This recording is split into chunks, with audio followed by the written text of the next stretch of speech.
যে কোনো পরিস্থিতিতে আমরা থাকি না কেন, বিপদে আপদে, সকালে বিকালে, শীতকালে গ্রীষ্মকালে আমরা কি পড়ব? আলহামদুলিল্লাহ পড়ব। এর কারণ চাহিদার কোনো শেষ নাই। যার আছে যত বেশি সে চায় তত বেশি। অর্থের প্রয়োজন আছে, কিন্তু এটার হৃদয়ে স্থান দেয়া যাবে না। এটা হাতে আসবে আবার চলে যাবে, ঠিক কিনা? হৃদয়ে স্থান থাকবে কার? আমরা যদি জিজ্ঞেস করি, ভাই আপনি কি চান, কি লাগবে আপনার, কার কি লাগবে, একজন বলবে আমি এটা চাই, আমার এটা নাই, আমি ওইটা চাই, ওইটা চাই, কত কিছু লাগবে আমাদের। কিন্তু ঠিক এই মুহূর্তে যে লোকটা হসপিটালের বেডে শুয়ে আছে, ক্যান্সারে আক্রান্ত, ক্যান্সার যার নেই কোনো অ্যান্সার, ওরে যদি জিজ্ঞেস করেন ও বলবে আমার কিচ্ছু লাগবে না, আমি শুধু বাঁচতে চাই। ও কি চায়? আর আমরা অনেক কিছু চাই। এজন্য আমরা শুকরিয়া করব বেশি বেশি। শুকরিয়া করলে বাড়িয়ে দেয় কে? বিশ্বনবী দোয়া করতেন, আল্লাহুম্মা জাআলনি সাবুরা ওয়া জাআলনি শাকুরা ওয়া জাআলনি ফি আইনি সাগীরা ওয়া ফি আ'য়ুনিন নাসি কাবীরা। আল্লাহ আপনি আমারে ধৈর্যশীল বানান, আপনি আমারে শুকরগুজার বান্দা বানান। আল্লাহ আমার চোখে আপনি আমারে ছোট বানান, গোটা বিশ্বের মানুষের চোখে আপনি আমারে বড় বানান। সবাই যেন কখনোই যেন অভিযোগ না করি আল্লাহর কাছে, কমপ্লেইন যেন না করি।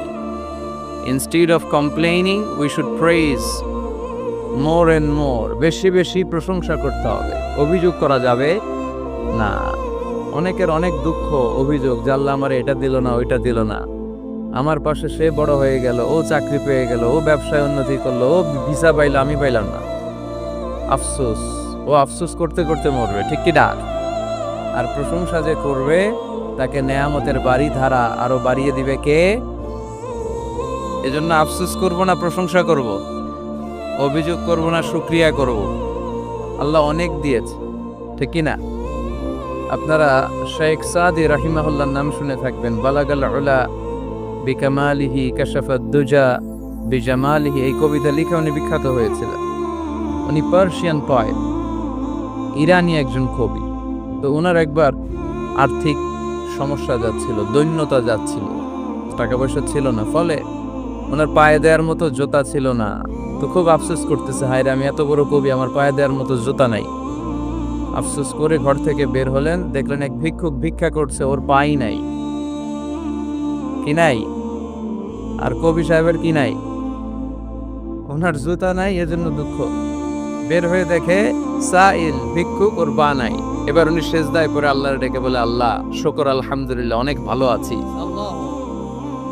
শুকর আলহামদুলিল্লাহ, বেশ ভালো আছি, অনেক সুখে আছি। এজন্য সুখ হচ্ছে আলহামদুলিল্লাহর ভিতরে। যে কোনো পরিস্থিতিতে আমরা থাকি না কেন, বিপদে আপদে, সকালে বিকালে, শীতকালে গ্রীষ্মকালে, আমরা কি পড়ব? আলহামদুলিল্লাহ, আলহামদুলিল্লাহ পড়ব। এর কারণ চাহিদার কোনো শেষ নাই। যার আছে যত বেশি সে চায় তত বেশি। তাহলে এই কথাগুলো বলার উদ্দেশ্য হচ্ছে হিউম্যান ডিমান্ডসের কোনো শেষ নাই, আনলিমিটেড হিউম্যান ডিমান্ডস। এজন্য বিশ্বনবী বললেন, লাউ আন্না লিকুল্লি ইবনি আদামা ওয়াদিয়ান মিন যাহাব আহাব্বা আন ইয়াকুনা লাহু ওয়াদিয়ান ওয়া লা ইয়ামলা আফাহু ইল্লা তুরাব। আল্লাহ বলেন, এই বনি আদমের প্রত্যেককে যদি একটা করে স্বর্ণের পাহাড়ের মালিক বানিয়ে দেয়া হয়। কিসের পাহাড় দেখছেন জীবনে? আচ্ছা, স্বর্ণের পাহাড়ের যদি মালিক বানিয়ে দেয়া হয়, আহাব্বা আন ইয়াকুনা লাহু ওয়াদিয়ান, একটা করে স্বর্ণের পাহাড়ের মালিক বানিয়ে দিলেও সে চাইবে কিভাবে আরো একটা স্বর্ণের পাহাড়ের মালিক হওয়া যায়। আচ্ছা, একটু বুঝে শুনে উত্তর করবেন। একটা স্বর্ণের পাহাড়ের মালিক যদি আমি হই, শুধু আমি কেন, আমার 14 পুরুষ এটাতে বিক্রি করে খেলেও কি শেষ করতে পারবো? আমার আরেকটা লাগবে কেন? আরেকটা দিয়ে আমি কি করব? স্বভাব। বিশ্বনবী বললেন, সবশেষে হাদিসের শেষাংশে বললেন, ওয়ালা ইয়ামলা আফাহু ইল্লা তুরাব, কবরের মাটি ছাড়া কোনো কিছুই মানুষের এই জিহ্বাটারে থামাতে পারবে না। চিৎকার করে বলেন, ঠিক কি না? এজন্য যার আছে বেশি ও চায় বেশি, এই ডিমান্ডটারে একটু কমাতে হবে। আল্লাহ অর্থের প্রয়োজন আছে, কিন্তু এটার হৃদয়ে স্থান দেয়া যাবে না। এটা হাতে আসবে আবার চলে যাবে, ঠিক কি না? হৃদয়ে স্থান থাকবে কার? যাদের হৃদয়ে আছে আল্লাহর ভয়, তারা কবু পথ ভুলে যায় না। আল্লাহর প্রেম ছাড়া এই দুনিয়ায় কারো কাছে কোনো কিছু চায় না। ঠিক কি না?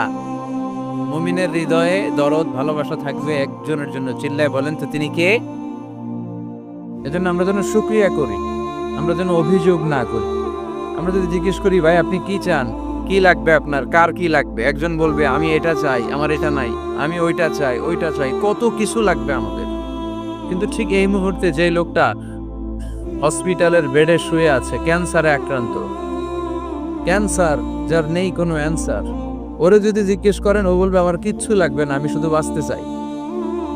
ও কি চায়? আর আমরা অনেক কিছু চাই। এজন্য আমরা শুকরিয়া করব বেশি বেশি। শুকরিয়া করলে বাড়িয়ে দেয় কে?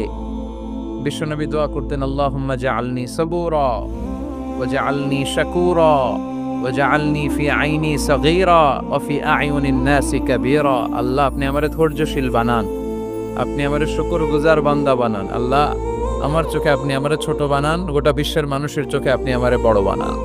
সবাই এজন্য সবসময় প্রশংসা করব কার? কম কম না বেশি বেশি? সবসময় শুকরিয়া করতে রাজি আছি তো? আল্লাহ সব সময় যেন আমরা তোমার শুকরিয়া করতে পারি, তুমি তৌফিক দাও। আরো জোরে পড়ব সবাই আমিন। ব্যাপারে কোনো সন্দেহ, কোনো ভুল, কোনো ইনকনসিস্টেন্সি প্রমাণ দিতে পেরেছে? পারে নাই, পারবেও না। This is the book whereof there is no doubt, no suspicion in it, and a guidance to those who are muttaqin. আল্লাহ বললেন যালিকাল কিতাব লা রাইবা ফি হুদাল্লিল মুত্তাকিন। এটা এমন বই যে বইয়ে কোনো ভুল নাই, কোনো সন্দেহ নাই, এবং মুত্তাকিনদের জন্য হেদায়েতের গাইড বুক করে এই বইটারে পাঠালো কে? এজন্য এই বইটা আমরা বুক সেলফের একেবারে উপরের তাকে রাখবো, যাতে ধুলা বালি আর মাকড়সার বাসা এটা ময়লা হয়ে থাকে। হ্যাঁ, কোথায় রাখবেন? একেবারে হাতের কাছে রাখবো, হাতের কাছে রাখবো। পৃথিবীর সবচাইতে নন্দিত এই কিতাবটা আজকে সবচাইতে বেশি নিগৃহীত, উপেক্ষিত। বুক সেলফে রাখে, তাও একেবারে উপরের তাকে, কারণ বছরে 1-2 বার কামে লাগে। কেউ মরলে, কথা বলেন, মারা গেছে, এখন সামনে বসে বসে কোরআন তেলাওয়াত করতে হবে। কোরআন এসেছে জীবিত মানুষদের জন্য। কোরআন নিজেও জীবিত কিতাব, আলোকিত করেও জীবিতদেরকে। চিল্লায় বলেন ঠিক কি না? কিতাবুন হাই, জীবিত কিতাব, ওয়াকিং এনসাইক্লোপিডিয়া, চলমান বিশ্বকোষ। যাই জিজ্ঞেস করবেন তথ্যের সম্ভার, তথ্য উপাত্ত আর ইনফরমেশন এই কোরআনের ভেতরে আছে না নাই? মানব সমস্যার সব সমাধান আছে। এজন্য এই বইটাকে বলা হয় দ্য প্রবলেম সলভিং মেথডোলজি। এই কোরআন আপনার সব প্রবলেমকে সলভ করে দেয়। It's not a problem creating methodology. এটা জীবনের কোথাও সমস্যা বাধায় না। কোরআন, কথা বলেন, জট লাগায় নাকি জট খুলে দেয়? আলহামদুলিল্লাহ পড়েন। এজন্য কোরআনের সাথে যেন আমরা সম্পর্ক বাড়াই। We should increase the attachment with the holy book Quran. যতই সম্পর্ক বাড়াবেন আপনার মর্যাদা বাড়াবে কে? সম্মানিত ভাইরা, খেয়াল করে বুঝবেন, সাইয়েদনা জিবরিল আলাইহিস সালাম এই কোরআন নিয়ে পৃথিবীতে এসেছিল, তাই তিনি হয়েছেন শ্রেষ্ঠতম ফেরেশতা। রমাদান আল মুবারকে আল্লাহ তাআলা এই কোরআনকে নাজিল করেছে, তাই রমাদান হয়েছে শ্রেষ্ঠতম মাস। বিশ্ব নবীর উপর আল্লাহ তাআলা এই কোরআন নাজিল করেছেন, তাই তিনি হয়েছেন বিশ্ব নবী। আমরাও যদি এই কোরআনের সাথে সম্পর্ক লাগাই, আমাদের মর্যাদাও এরকম আকাশচুম্বী করে দিবে কে? যেন কোরআনের সাথে অ্যাটাচমেন্ট বাড়ানোর দরকার আছে না নাই? প্রতিদিন যেন আমরা কোরআন তেলাওয়াত করি, প্রতিদিন যেন কোরআনের বঙ্গানুবাদ পড়ি। যা বলার সব বলা হয়েছে, নতুন করে আল্লাহ কিছু বলবে না। এজন্য কোরআন থেকে নূর নিয়ে যেন আমরা নিজেদেরকে আলোকিত করি। কোরআনের একটা নাম হচ্ছে নূর, একটা নাম কি? লিতুখরিজান নাস মিনাজ যুলুমাতি ইলান নূর। এই কোরআনকে আমি পাঠিয়েছি অন্ধকারাচ্ছন্ন মানুষগুলোকে আলোর পথে নিয়ে যাওয়ার জন্য। কোরআন মানুষকে আলোকিত করে, কোরআন মানুষকে জাহালাত বা অন্ধকার শিক্ষা দেয় না। এজন্য আসুন কোরআনের সাথে সম্পর্ক বাড়াই এবং নিজেদেরকে আলোকিত করি। আর এই কোরআনের যেখান দিয়ে আমরা কথা শুনি না কেন, বরকত আছে না নাই? লা তুহসা আজাইবুহু ওয়ালা তাবলা গরাইবুহু ফিহি মাসাবিহুল হুদা ওয়া মানারুল হিকমা। কোরআনের আশ্চর্যান্বিতার কোনো শেষ নাই, কোনো শেষ নাই। যতই পড়বেন ততই আশ্চর্য হবেন। সুবহানাল্লাহ পড়বেন না? ওয়ালা তাবলা গরাইবুহু, এটা কখনো পুরাতন হবে না, জীর্ণ শীর্ণ হবে না। সূরা ফাতিহা যারা আমরা পড়েছি লক্ষ লক্ষ বার, যাদের বয়স 50 কিংবা 60, কত লক্ষ বার সূরা ফাতিহা পড়েছি, কোনো হিসাব আছে? তারপরেও কোনোদিন কি মনে হয়েছে যে সূরা ফাতিহাটা পুরান পুরান লাগে? 60 বছর ধরে সূরা ফাতিহা দিয়ে শুরু করছি নামাজ, কালকে থেকে কুল পাল্লা দিয়ে শুরু করব, এরকম কেউ বলে? পুরান পুরান লাগে? চির নতুন, এভারগ্রিন, সবুজ, চির সবুজ, চির নতুন, এটা কখনো পুরাতন হয় না। ফিহি মাসাবিহুল হুদা, কোরআনে আছে হেদায়েতের মশা, ওয়া মানারুল হিকমা, আর কোরআন হচ্ছে বিজ্ঞানের সুউচ্চ মিনার। কোরআনের ভিতরে বিজ্ঞানের তথ্য উপাত্ত আছে না নাই? আপনি কোরআনে বর্ণিত cosmic symbols, natural phenomena, scientific indications গুলো যদি পড়েন, আপনি অবাক হবেন, কপাল ঘষে ঘষে আল্লাহর সিজদা দিবেন, ঠিক কি না? এজন্য আসুন কোরআনের সাথে সম্পর্ক বাড়াই, প্রতিদিন কোরআন পড়ব, ধীরস্থির ভাবে পড়ব। ওয়ারাত্তিলিল কুরআনা তারতিলা।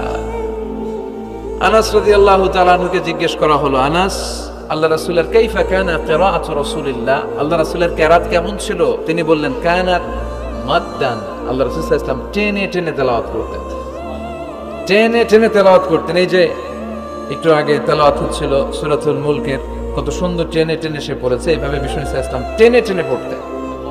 উম্মে সালামা রাদিয়াল্লাহু তাআলা আনহাকে জিজ্ঞেস করা হলো, কাইফা কানাত কিরাআতু রাসূলিল্লাহ ইয়া উম্মুনা, ইয়া উম্মানা, আমাদের মাতা, আমাদের প্রিয় নবীর তেলাওয়াত কেমন ছিল? উম্মে সালামা বললেন, কানা রাসূলুল্লাহ ইয়াকাত্তিউ বাইনা কিরাআতিহি আয়াতান আয়া, আল্লাহ রাসূল সাল্লাল্লাহু আলাইহি ওয়াসাল্লাম এক আয়াত এক আয়াত করে থেমে থেমে কোরআন তেলাওয়াত করতেন। পড়েন সুবহানাল্লাহ। এক আয়াত পড়তেন, থামতেন, আবার আরেক আয়াত শুরু করতেন, আবার আরেকটা আয়াত পড়তেন, আবার থামতেন, আরেক আয়াত শুরু করতেন। প্রতিটা অক্ষর, প্রতিটা উচ্চারণ কেটে কেটে দেখা যেত, বোঝা যেত। চিল্লায় পড়েন আল্লাহু আকবার। আর আমাদের তেলাওয়াতের কি অবস্থা? তারাবির নামাজের কি অবস্থা? আমাদের মেটন ঘরের কি অবস্থা? জাপানের বুলেট ট্রেন ফেল, ঠিক কিনা? কোন দিক দিয়ে আযাবের আয়াত যায়, কোন দিক দিয়ে জান্নাতের আয়াত যায়, কোন দিক দিয়ে সূরা ইয়াসিন গেল, কোন দিক দিয়ে আর রহমান গেল, কোথায় সূরা ইউসুফ গেল, কেউই টের পায় না। রুব্বা খারিলিল কুরআন ওয়াল কুরআনু ইয়ালআনুহু, কোরআনের অনেক কারি আছে, তেলাওয়াতকারী আছে, আবৃত্তিকারী আছে, যাদেরকে কোরআন রহমত, মার্সি এন্ড ব্লেসিংস না দিয়ে গজব দেয়, লাআনত দেয়। আল্লাহ ওই ধরনের তেলাওয়াত থেকে তুমি আমাদের বাঁচাও।